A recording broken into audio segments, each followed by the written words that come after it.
En esa época había 2 millones de habitantes. No 2 millones, 2.000 millones de habitantes en 1916.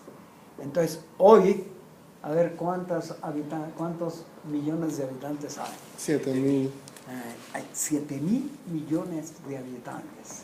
Es decir, que la población mundial se ha más que triplicado, ¿no?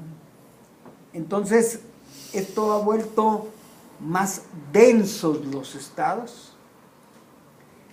Y cuando vimos la cuestión del estado es que cuando se vuelve más poblado los países, el estado se fortalece. El estado tiene necesidad de estar mejor organizado para hacerle frente inclusive a cuestiones territoriales respecto a los vecinos, etc. Ha habido otro cambio muy importante, es el hecho de que la ex Unión Soviética desapareció. Es decir, hubo un proceso de restauración capitalista en todo lo que significó la Unión de Repúblicas Socialistas Soviéticas, que no es cualquier cosa. ¿Por qué? Porque es la reintegración de esos países a la economía mundial capitalista.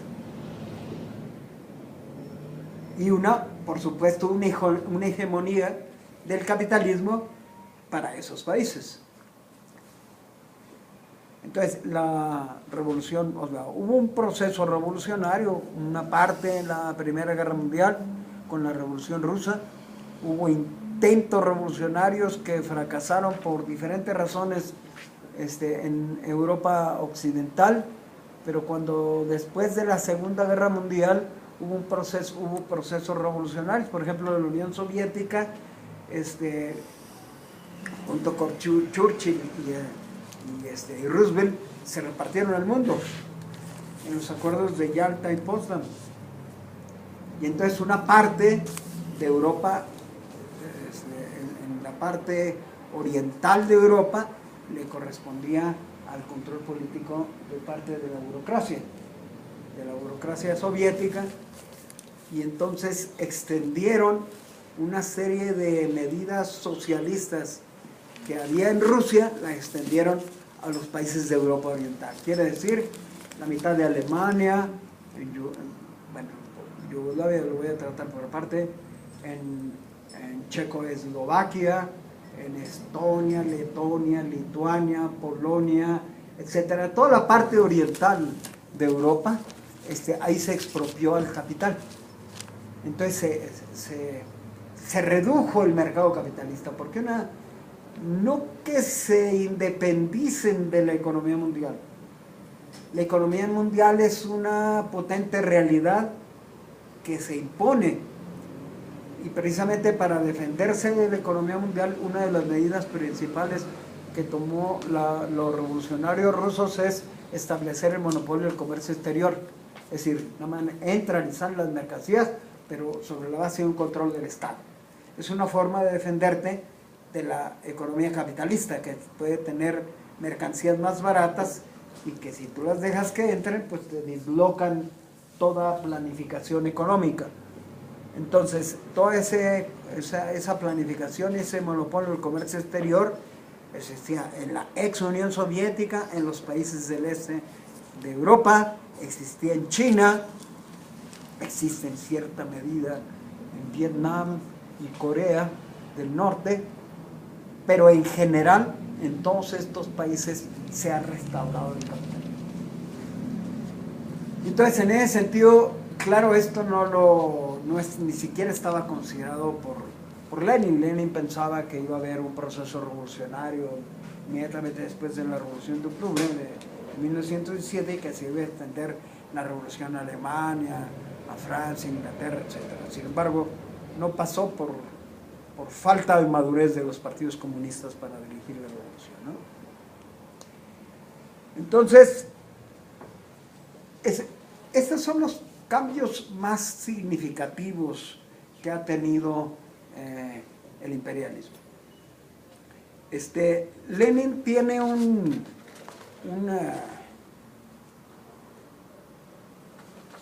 una definición del imperialismo en donde señala 5 características que tiene el imperialismo. Ahorita voy a localizarlas porque no acostumbro confiar en mi memoria, luego mi memoria me traiciona.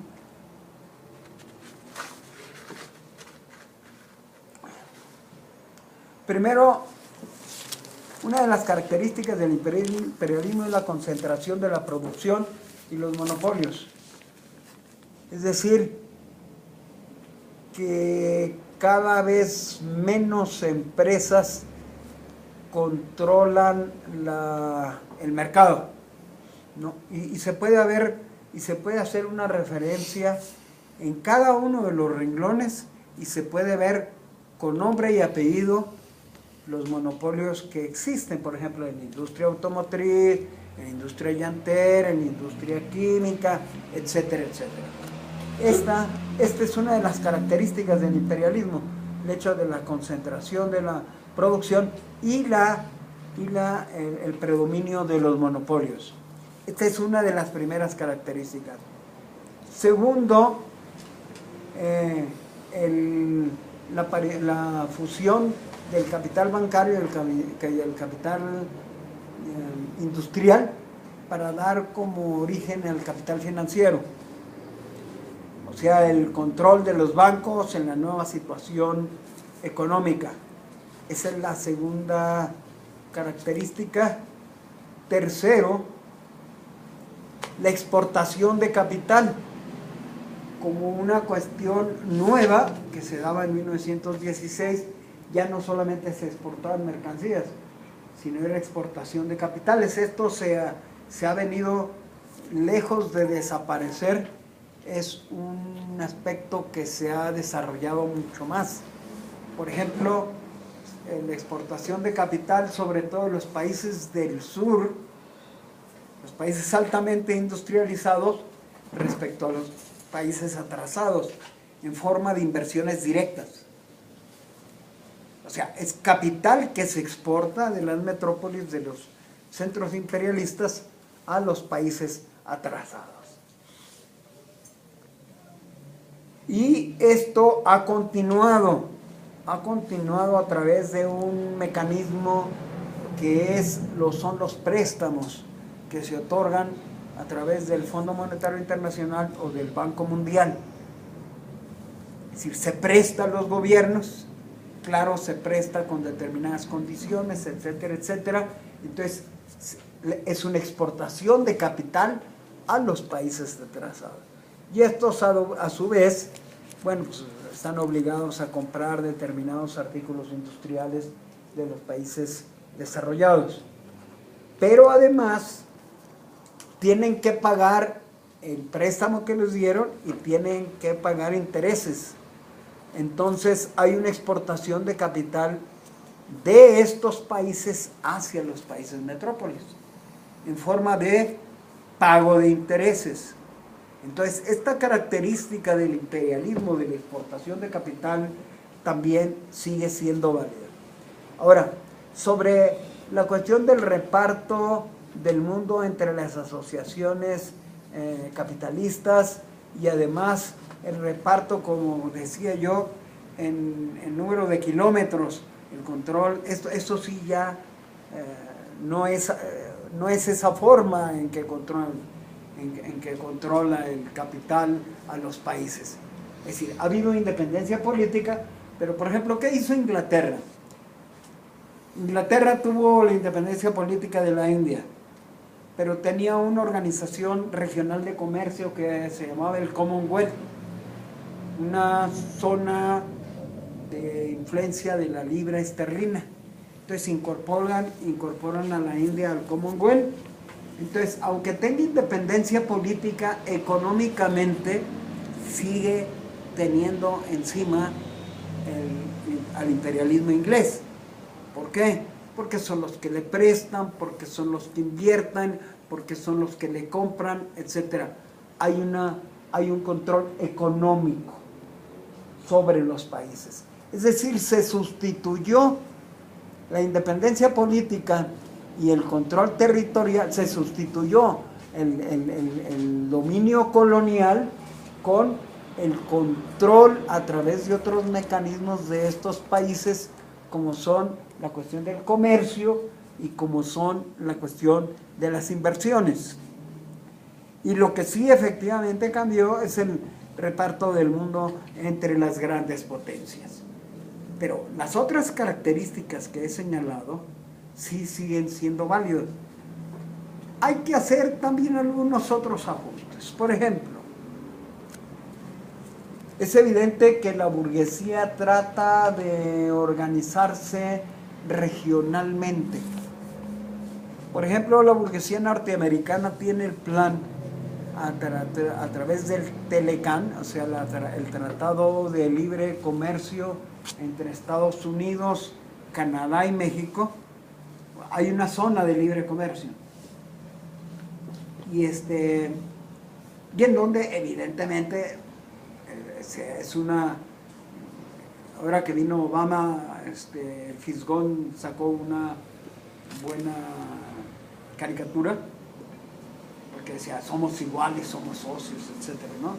Entonces se ve al tío Sam con la boca inmensa y adentro México, somos iguales, entonces están dentro, están bajo el control del imperialismo norteamericano. Es una zona de control básicamente del imperialismo norteamericano, y el plan sigue siendo eso, el propósito de extenderlo a toda América Latina.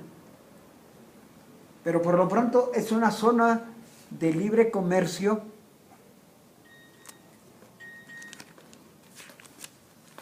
en donde hay una influencia determinante de parte del imperialismo norteamericano.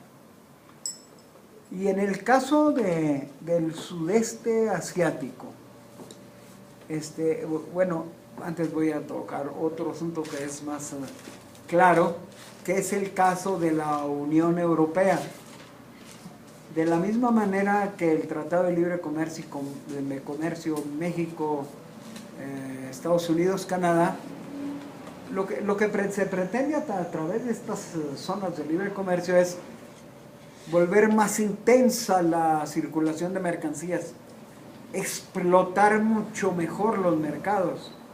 ¿Cómo? Pues desapareciendo las barreras arancelarias, es decir, quitando los impuestos al comercio exterior, es decir, a las exportaciones y a las importaciones.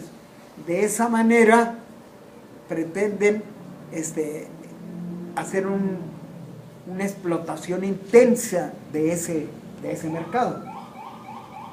Ese es en general el objetivo de todos los tratados de libre comercio. En el caso del Tratado de Libre Comercio Estados Unidos, México, Canadá, ese es un objetivo central, pero el objetivo a más largo plazo es extenderlo a toda América Latina. En el caso de la burguesía europea, liderada fundamentalmente por Alemania y por Francia, se creó una Unión Europea, la UE, en donde también es lo mismo. Se trata de eliminar los impuestos a la exportación y a la importación, y que la mercancía circule libremente. Y no solamente que circulen libremente las mercancías, sino inclusive la mercancía fuerza de trabajo. En la actualidad, entre los miembros de la Unión Europea no necesitan pasaporte para que